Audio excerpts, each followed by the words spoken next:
Hi மக்களே, welcome.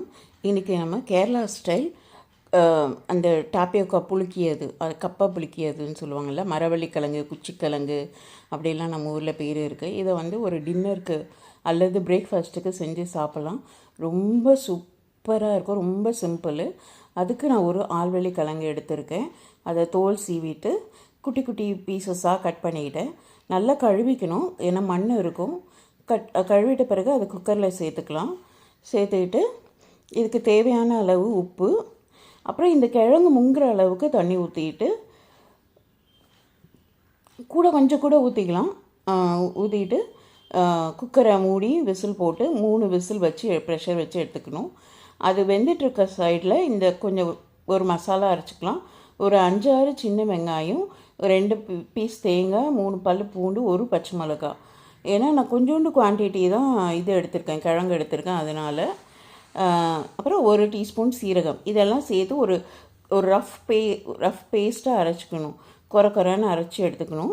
அதுக்கப்புறம் ஒரு கடாய் வச்சு ஒரு 2 டேபிள் ஸ்பூன் அளவுக்கு தேங்காய் எண்ணெய், இது தேங்காய் எண்ணெயில் செஞ்சால் ரொம்ப நல்லாயிருக்கும். தேங்காய் எண்ணெய் ஊற்றி கடுகு போட்டு தாளித்து கடலைப்பருப்பு, ஒரு கருவேப்பிலையும் 1 காஞ்ச மிளகாவும் போட்டு தாளிச்சிக்கலாம். இப்போ நம்ம அரைச்சோம்லாம் அந்த பேஸ்ட்டை சேர்த்து இதோடு சேர்த்து அந்த எண்ணெயில் நல்லா வதக்கிக்கணும். அப்போ தான் அந்த சின்ன வெங்காயம், பூண்டு அதெல்லாம் நல்லா வதங்கும். அப்போ நல்ல ஒரு டேஸ்ட் கொடுக்கும்.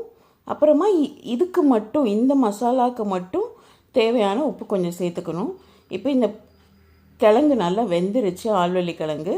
இதை நல்லா மசிச்சுக்கிட்டு இந்த மசாலா நம்ம வதக்கி வச்சுருக்கோம் இல்லையா, அதோடு சேர்த்து நல்லா கிண்டி இறக்குனா சூப்பரான தரமான கேரளா ஸ்டைல் கப்பா புளிக்கியது ரெடி ஆயிடுச்சு. இது பார்த்திங்கன்னா ரொம்ப சூப்பராக இருக்கும். நான் யூஸ்வலாக டின்னருக்கு செஞ்சு மீன் குழம்பு சைடில் வச்சு சாப்பிடுவேன். மீன் குழம்பு, ஃபிஷ் ஃப்ரை, ஏதாவது ஒரு நான்வெஜ் அதோடு வச்சு சாப்பிட்டா ரொம்ப நல்லா இருக்கும். நீங்களும் கண்டிப்பாக ட்ரை பண்ணுங்கள். ரொம்ப சிம்பிள், ரொம்ப ஹெல்தி, ரொம்ப ஈஸியாக செய்யலாம். ட்ரை பண்ணுங்கள். தேங்க்யூ.